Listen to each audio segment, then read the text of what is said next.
Hello everyone. आज के video में हम लोग देखेंगे कि जब साझेदारी फॉर्म का विघटन हो जाता है तो उस फॉर्म के अकाउंट को हम लोग किस तरह से सेटलमेंट करते हैं। और मैंने प्रीवियस क्लास में आप लोगों के साथ डिस्कस किया था कि साझेदारी फॉर्म का विघटन किन किन परिस्थितियों में होता है। ठीक है, तो उन सारी चीज़ों को मैंने प्रीवियस वीडियो में डिस्कस किया है। अगर आप लोगों ने नहीं देखा है उस वीडियो को तो आप हमारे चैनल पर जाकर उस वीडियो को देखिए, फिर आप इस वीडियो को देखिएगा तो आपको ज़्यादा समझ में आएगा, क्योंकि कहीं ना कहीं प्रीवियस वीडियो हमारा रिलेटेड होता है नेक्स्ट वीडियो से। ठीक है, तो आप लोग प्रीवियस वीडियो को देखिए और फिर इस वीडियो को देखिएगा तो आप लोग को समझ में आएगा। तो देखिए, सबसे पहले हम लोग क्या करते हैं कि जब साझेदारी फॉर्म का विघटन होता है तो फॉर्म की जितना भी एसेट्स होता है, ठीक है, यानी फॉर्म का जितना भी एसेट्स होता है, ठीक है, यानी कि जो संपत्ति होता है और जो दायित्व होता है, ठीक है, और जो फॉर्म का लायबिलिटीज होता है, इन सारे का क्या किया जाता है, इन सारे चीज़ को जितना भी एसेट्स है उसको फॉर्म बेचती है। ठीक है, और उस बेचे हुए जो पैसे से जो रुपए प्राप्त होते हैं उससे लायबिलिटीज को वह चुकाती है। ठीक है, तो देखिए यहाँ आप लोग के बुक में दिया है कि विघटन के कारण यानी साझेदारी फॉर्म के विघटन के कारण सामान्य व्यवसाय या कारोबार क्या हो जाता है, बंद हो जाता है। यानी कि कोई भी साझेदारी फॉर्म का जब विघटन होता है तो वह बिजनेस क्या हो जाता है, क्लोज हो जाता है। और तीसरे पक्षकारों एवं साझेदारों के हिसाब किताब को निपटाने के लिए काम किया जाता है। और जब कोई भी बिजनेस फॉर्म बंद हो जाता है तो फॉर्म के जितने भी पक्षकार हैं और जितने भी पार्टनर हैं, इन सारे पार्टनर का हिसाब किताब को निपटाने का काम कौन करती है, एक फॉर्म के द्वारा किया जाता है। ठीक है, तो देखिए कैसे हिसाब किताब का निपटान होता है। तो देखिए, सबसे पहले तो फॉर्म की जितने भी एसेट्स है, ठीक है, इसकी बिक्री की जाती है, यानी जितना भी संपत्ति है फॉर्म का उसको बेच दिया जाता है। और यदि कोई साझेदार किसी संपत्ति को लेना चाहे तो वह निर्धारित मूल्य पर ले सकता है। अब देखिए यहाँ कहा जा रहा है कि जब साझेदारी फॉर्म का विघटन होता है तो फॉर्म के सारे एसेट्स को बेच दिया जाता है। और जब एसेट्स बेचा जाता है तो फॉर्म के अगर कोई साझेदार चाह रहे हैं कि हम खुद उस एसेट्स को खरीद लें तो वह जो फॉर्म में एक निर्धारित रेट फिक्स करती है एसेट्स का, तो वह उस मूल्य पर साझेदार ले सकता है उस वस्तु को, ठीक है, उस एसेट्स को।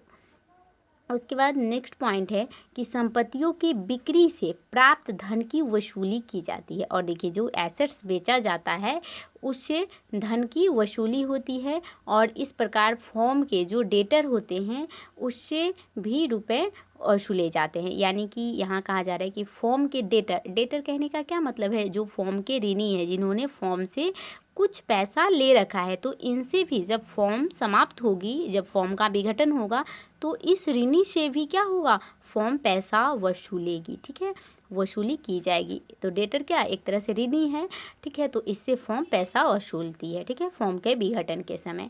उसके बाद क्या किया जाता है कि जो संपत्तियों की वसूली से जो प्राप्त रकम में से वसूली के व्यय चुकाए जाते हैं। अब देखिए, जब फॉर्म सारे एसेट्स को बेच देती है तो उससे जो भी पैसा वसूल होता है उस वसूले हुए पैसा से फॉर्म सबसे पहले रियलाइजेशन एक्सपेंसेस को चुकाती है। ठीक है, यानी वसूली पर उसने जो भी पैसा खर्च किया है फॉर्म के जो संपत्ति बेचने पर या फिर उससे वसूली करने पर जो भी एक्सपेंस खर्च हुआ है, सबसे पहले उस रुपए से उस वसूली व्यय को चुकाएगी।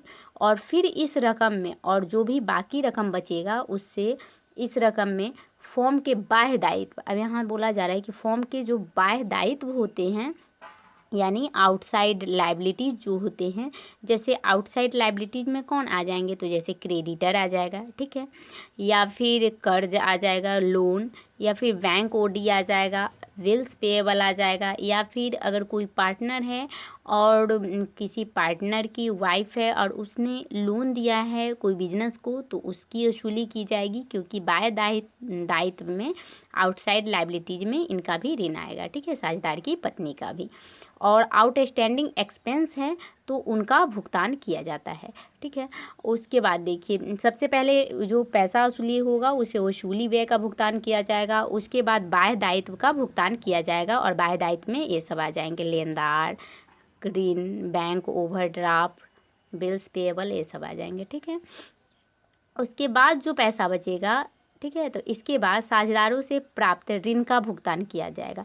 और जब वसूली व्यय दे दिया जाएगा, बाह्य दायित्व का भुगतान कर दिया जाएगा, तो उसके बाद जो साझेदारों से अगर फर्म ने कोई ऋण लिया है, किसी पार्टनर ने फर्म को ऋण दिया है, तो उस पार्टनर का ऋण का भुगतान किया जाएगा। ठीक है, उसके बाद यदि कोई राशि बचती है और अगर पार्टनर के ऋण के भुगतान करने के बाद भी फर्म को अगर कोई राशि बचती है, तो इससे साझेदारों की जो पूंजी है वह लौटाई जाएगी। ठीक है, अगर पूंजी के बाद भी, यानी कि अब साझेदारों के पूंजी का भी फर्म भुगतान कर देती है, तो अगर पूंजी के बाद भी अगर कोई और रुपया बच जाता है, ठीक है, तो उसके बाद क्या करेगी कि उसे जो भी रुपया बचेगी उसे साझेदारों के जो उनका लाभ हानि अनुपात होगा उसमें वह उसे डिस्ट्रीब्यूट कर देगी। ठीक है, यानी प्रॉफिट शेयरिंग रेशियो में बांट देगी पार्टनर के।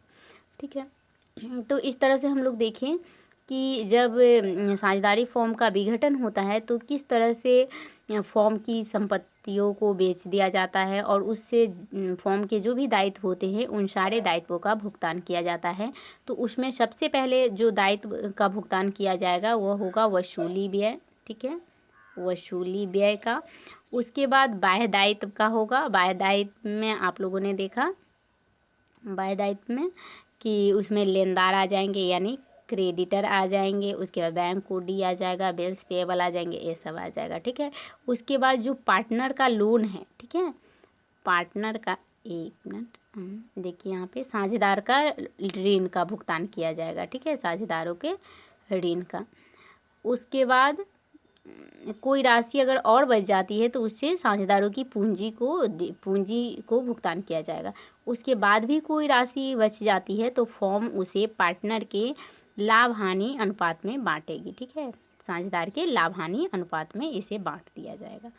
ठीक है, तो इस तरह से आज का ये हमारा टॉपिक था कि जब एक फर्म का विघटन होता है तो हम लोग किस तरह से खातों का, जो फर्म के जो भी अकाउंट होते हैं उसका सेटलमेंट करते हैं और सबसे पहले कौन कौन से वैसे दायित्व हुए, ठीक है, जिनको भुगतान किया जाता है।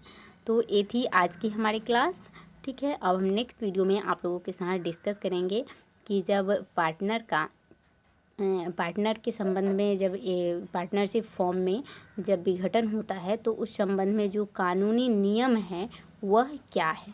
ठीक है, तो इस टॉपिक को हम नेक्स्ट वीडियो में आप लोग के लिए लेकर आएंगे।